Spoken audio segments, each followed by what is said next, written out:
that ring for so many years. Has there ever been two female or male D1 athletes, I mean, with the exception of Haas and Benjamin, that have teamed together like this? And the really, really exceptional thing about this particular team is that not only do they have that common athletic background, they're both relatively new to pro wrestling. They're both very, very fresh and hungry and looking to make an impression. And when you have that hunger behind what you do, along with the discipline of being a D1 athlete, that is a deadly combination. Pole vaulting for Kristin Blaze and gymnastics for Rachel Lay.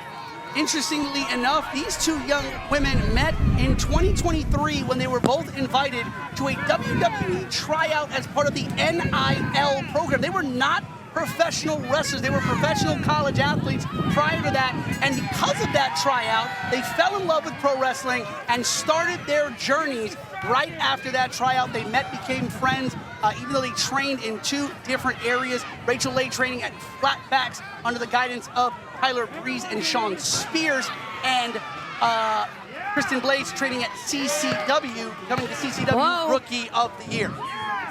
Quick little pin there, but I'm impressed by, another pin. Blaze able to hold on, clearly has a strategy here to keep Emily grounded, as I'm sure we'll talk about. Emily, Jaye, Dani Mo, shoulders down again. One. Very different backgrounds, very different stories to Lay and Blaze, but they come from just wanting to be pro wrestlers for so long. And Dani Mo in particular, she was a manager for a while. She became now a champion in multiple promotions. There's so much heart in Emily Jaye and Dani Mo as they try to climb to the top of the industry. Whoa. Oh, and there's a little bit of that too. That was maybe, listen, the stunner. Oh, this Kiss It Better by Emily Jaye. I have seen her win championships with that cover. When you say the stunner, there's a certain attitude implied, I think. 100%. Emily Jaye recently had a lengthy run as the PWJ Women's Champion, and now looking to find her way to the top of the Fight Factory Women's Division, hopefully trying to get a shot at becoming the #1 contender for Lady Frost's tag championship. And now Rachel Lay, that gymnastics background. And I'm sure you caught this. Rachel Lay tagged in behind the back of Emily Jaye. Really, really effective communication between Lay and Blaze, but you had speculated that they would be a match made in heaven. There we go. Oh, beautiful by Lay. Cover now. Kick out by Emily Jaye at 2, and Rachel Lay wearing that bright red Beta Scott, repping her alma mater right here in Jersey, Rutgers University. Well, Dani Mo's got that hatchet man on her knee pad, ripping the juggalos. That's where you can find Dani Mo so much of the time. Oh, but apparently you can also find her in the gym, because Cover there by Mo, but a kick out by Rachel Lay. Once again, ladies and gentlemen, this is a tag team match in which the winning tag team will then face each other at the next Fight Factory event to determine the new #1 contender for our Women's Premier Championship, currently held by Lady Frost, but that might change later on tonight, Beta. Huge triple threat match for the championship later on. Yeah, whatever team wins this match is certainly going to have eyes carefully watching the main event. Steph, DeLander, Alley Catch, and then, of course, as you said, Lady Frost.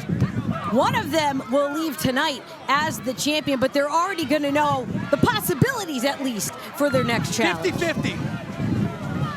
Dani Mo and Emily Jaye really working well together here, tagging in quick, isolating Rachel Lay, and now a cover by Dani Mo once again.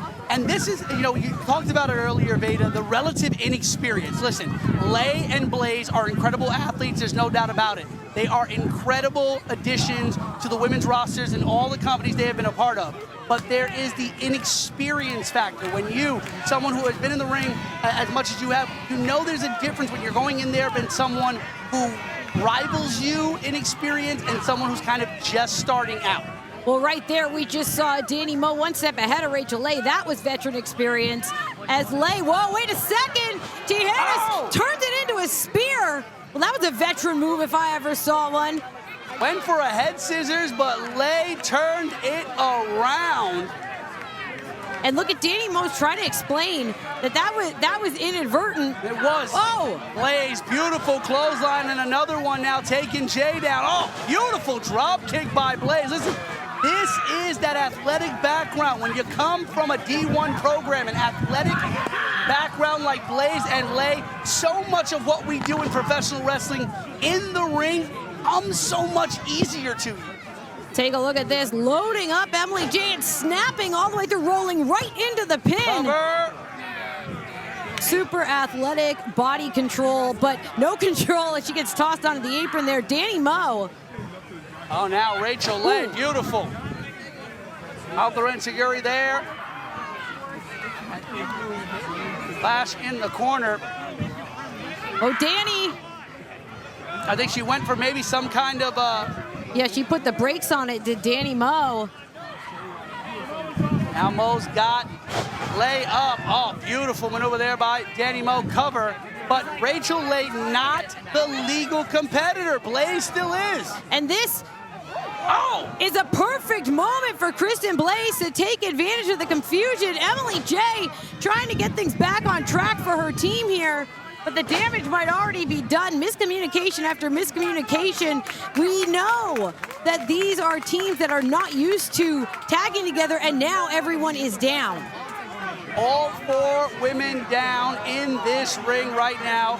One of these teams will go on to compete for a shot at the Premier Women's Championship here in Fight Factory. As you said, friends today, enemies tomorrow. The winning team will have to face each other. Put the friendship aside. Whoa, and slowly up to their knees. That was Rachel Lay with the first shot. And now Lay going after Mo, Mo after Blaze. And listen, ref Stephen Dumaine kind of letting these women go at it here. Whoa, wait a second. Tossed onto the ropes, throw first. All right, Emily Jaye, Dani Mo, they're working together again. Here we go now. They've got Lay and Blaze where they want them. What kind of tandem maneuver is this here?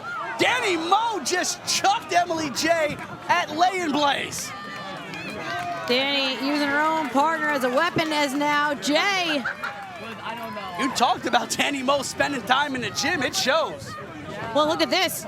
Dragging their opponents to opposite corners.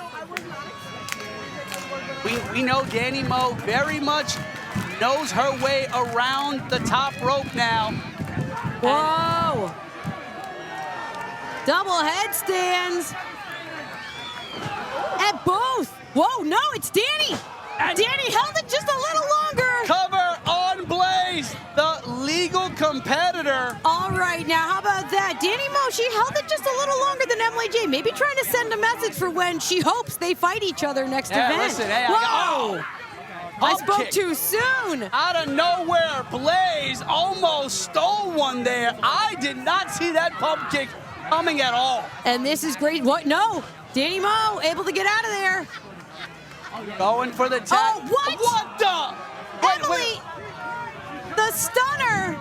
It stunned the entire audience here at Martell's. It's dropped off the apron and is abandoning her partner. Emily Jaye leaving Dani Mo to fend for herself. And Dani Mo will do just that. Dani Mo, no stranger to having to fight for everything in her life. She will fight for this if she has to. Dani got planted by that Michinoku driver. Look at Lay. Sees the Lay. And that is it. Your winners, the team of Kristin Blaze and Rachel Lee. What an incredible handstand 450. Again, you're only going to see that kind of incredible body control made out of a former D1 gymnast. So this means now, as we take another look at this, Rachel Lay sees the Lay, a handstand 450, beautifully executed and there. as you can see back live, Rachel Lay and Kristin Blaze, they're coming to an understanding here. They know that they will have to take each other on to become #1 contender. But speaking of future clashes. I think Dani Moe is going to get